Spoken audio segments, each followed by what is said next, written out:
जब राजनीति में विचारधारा नाम की कोई चीज अब बची नहीं है। जो नेता ये कहते थे एक दूसरे को पानी पी पी कर कोसते थे, वह बड़ी आसानी से एक दूसरे के साथ शपथ लेने लगते हैं, गाड़ियों में बैठ के शपथ के लिए जाते हैं, एक साथ गाड़ी में बैठ के शपथ के लिए जाते हैं। 18 साल से सत्ता पर काबिज होने के बाद भी मुख्यमंत्री नीतीश कुमार ये नहीं कह सकते कि उनके प्रदेश में रोजगार का एक बेहतर वातावरण बना है। 2020 के विधानसभा चुनाव में कहते थे कि 10 लाख नौकरी देने वाले पैसा कहां से लाएंगे, क्या वहीं से पैसा लाएंगे जिनके कारण जेल गए हो? और उन्हीं के साथ जब 16 महीने तक डिप्टी सीएम बनते हैं तो 2 लाख से ज्यादा नियुक्तियां बांटते हैं, तो फिर सवाल वही है, पैसा कहां से लाए थे? सवाल यही है जो बिहार के नेताओं पर लागू होता है कि बिहारी लोग अपनी बात के बड़े पक्के होते हैं, लेकिन हमारे नेता उतने ही कच्चे होते हैं और वे हर बार जनता को सिर्फ और सिर्फ धोखा देते हैं, उनकी उम्मीदों को छलने का काम करते हैं, इधर से उधर सिर्फ सत्ता के लिए सत्ता की रोटी सेकते हैं और अपना काम निकाल लेते हैं और मतदाताओं के मत के अधिकार को भी छीनने लगते हैं कि आप एक बार वोट दीजिए, हमें जितनी बार मर्जी करेगा हम शपथ लेंगे, सुबह इस्तीफा देंगे, शाम को शपथ ले लेंगे। बिहार के वोटर्स के सूचिता पर और बिहार के वोटर्स पर भी ये एक तरीके का सवाल खड़ा करता है कि आजादी के 77 साल के बाद भी बिहार के मतदाताओं ने अपने लिए एक ठोस, एक मजबूत राजनीतिक विकल्प, ठोस और मजबूत सरकारें। नमस्कार, मैं अमित। इस वीडियो में बात करेंगे कि बिहार के वोटरों के अधिकार क्या सिर्फ एक बार वोट दे देने तक का जो है उसे भी नीतीश कुमार ने एक तरीके से गौन कर दिया है, क्योंकि इस कार्यकाल में नीतीश कुमार ने 2020 में बिहार विधानसभा का चुनाव हुआ, नवंबर महीने में नतीजे आए, तब बिहार की जनता ने बीजेपी और जेडीयू गठबंधन को एक जनादेश दिया। वह एक बमुश्किल कह सकते हैं ठीक ठाक वाला बहुमत वाली सरकार बनी बिहार में, लेकिन नीतीश कुमार ने 18 महीने के बाद पलटी मारकर वह राजद के साथ सरकार बना लिया और तब नीतीश कुमार ने कहा था कि जो बीजेपी के साथ काम करने में उन्हें दिक्कतें आ रही हैं, इसलिए हम इनके साथ सरकार में शामिल हो रहे हैं। लेकिन फिर 536 दिन के बाद एक बार फिर से नीतीश कुमार पलट गए और पलटकर कहने लगे कि अब राजद के साथ काम करने में मुश्किलें आ रही थी, इसलिए अपनी पुरानी जगह आ गए। सवाल यह है कि सत्ता में बने रहने का यह खेल कब तक चलता रहेगा? बिहार में वोटर एक बार वोट देकर 5 साल के लिए कोई सरकार चुनते हैं और नीतीश कुमार जैसे नेता 3-3 बार शपथ लेते हैं।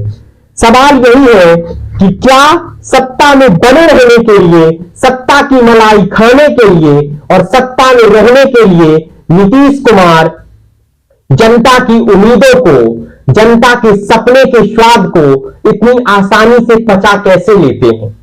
कि ठीक उसी तरह जैसे नीतीश कुमार के पुराने दोस्त लालू प्रसाद यादव ने कहा था कि उनके पेट में दांत है, तो क्या जनता के आकांक्षाओं के, जनता के सपनों के और सबसे बड़ी बात, क्या नैतिकता को भी नीतीश कुमार इतनी आसानी से पचा लेते हैं?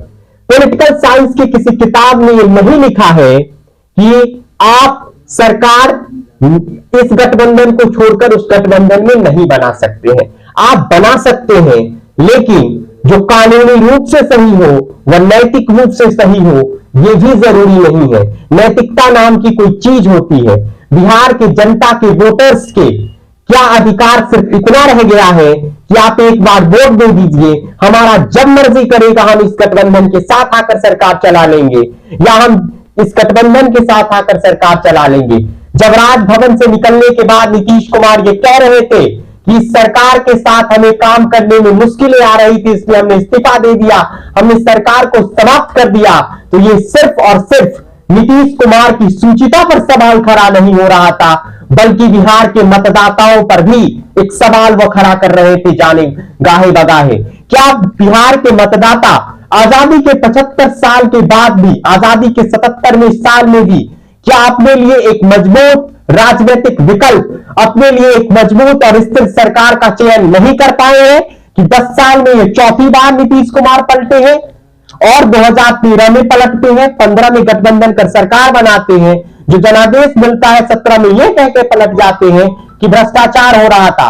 अब सवाल यह है कि अगर भ्रष्टाचार हो रहा था तो भ्रष्टाचार, जब राजनीति में विचारधारा नाम की कोई चीज अब बची नहीं है, जो नेता ये कहते थे एक दूसरे को पानी पी पी कर कोसते थे, वह बड़ी आसानी से एक दूसरे के साथ शपथ लेने लगते हैं, गाड़ियों में बैठ के शपथ के लिए जाते हैं, एक साथ गाड़ी में बैठ के शपथ के लिए जाते हैं। यानी नेताओं के नाम पर एक दूसरे से मत लड़ा करिए, नेताओं के नाम पर एक दूसरे के प्रति नाराजगी मत रखिए, क्योंकि ये नेता जो होते हैं ये विचारधारा के नाम पर इतने कच्चे होते हैं कि जब भी मौका मिलता है, जब भी कुर्सी ऑफर होती है, हर पार्टी के नेताओं ने कहीं ना कहीं, हर पार्टी के नेता अपने वादों से मुकर जाते हैं। बिहार में जिन राजनीतिक दलों ने और खास तौर से मुख्यमंत्री नीतीश कुमार ने सत्ता के लिए वे हर बार कहते हैं कि हम न्याय के साथ विकास करते हैं, वंचित, दलित, रोजगार, निवेश, शिक्षा और बेहतर निवेश के लिए, रोजगार के लिए, गरीबों के कल्याण के लिए, उत्थान के लिए हम सरकारें चलाते हैं, या हम सरकार में आने के लिए लालायित रहते हैं। जो नेता कहते हैं उन्हें गरीबों से कोई मतलब नहीं रहता है, उनके लिए ना मजबूत इरादे सरकार के पास रहते हैं, ना मजबूत नीतियां रहती है, और ना ही सरकार के पास गरीब राज्य बिहार को उबारने के लिए कोई ठोस प्लान दिखता है, कोई मजबूत रणनीति दिखती है। यही कारण है कि आज भी बड़ी संख्या में बिहार के लोग गरीब हैं। 18 साल से सत्ता पर काबिज होने के बाद भी मुख्यमंत्री नीतीश कुमार ये नहीं कह सकते कि उनके प्रदेश में रोजगार का एक बेहतर वातावरण बना है। 2020 के विधानसभा चुनाव में कहते थे कि 10 लाख नौकरी देने वाले पैसा कहां से लाएंगे, क्या वहीं से पैसा लाएंगे जिनके कारण जेल गए हो? और उन्हीं के साथ जब 16 महीने तक डिप्टी सीएम बनते हैं तो 2 लाख से ज्यादा नियुक्तियां बांटते हैं, तो फिर सवाल वही है, पैसा कहां से लाए थे? सवाल यही है जो बिहार के नेताओं पर लागू होता है कि बिहारी लोग अपने बात के बड़े पक्के होते हैं, लेकिन हमारे नेता उतने ही कच्चे होते हैं और वे हर बार जनता को सिर्फ और सिर्फ धोखा देते हैं, उनके उम्मीदों को छलने का काम करते हैं, इधर से उधर सिर्फ सत्ता के लिए सत्ता की रोटी सेकते हैं और अपना काम निकाल लेते हैं, और मतदाताओं के मत के अधिकार को भी छीनने लगते हैं कि आप एक बार वोट दीजिए, हमें जितनी बार मर्जी करेगा हम शपथ लेंगे, सुबह इस्तीफा देंगे, शाम को शपथ ले लेंगे। बिहार के वोटर्स के सूचिता पर और बिहार के वोटर्स पर भी ये एक तरीके का सवाल खड़ा करता है कि आजादी के 77 साल के बाद भी बिहार के मतदाताओं ने अपने लिए एक ठोस, एक मजबूत राजनीतिक विकल्प, ठोस और मजबूत सरकारें नहीं बनाई क्या? क्या इसके लिए एक मजबूत व्यवस्था का चयन मतदाता नहीं कर पाए क्या? इसीलिए सियासत के विसात पर जब सत्ता पाने के लिए नेता लालायित होते हैं तो ना जनता की उम्मीदें रहती है और ना ही जनमत को भी वे तार तार कर देते हैं। सवाल वही है कि जो नई सरकार बनी है वो कितने दिन चलेगी, क्योंकि नीतीश कुमार जब से सीएम बने हैं कई बार पलट गए हैं और बड़े ही कह सकते हैं, एक होता है हिंदी में कि बहुत ही निष्ठुरता के साथ वे कह देते हैं कि उनके साथ काम करने में मुश्किल हो रहा था, इसलिए हम सरकार में छोड़कर नई पार्टी के साथ जा रहे हैं।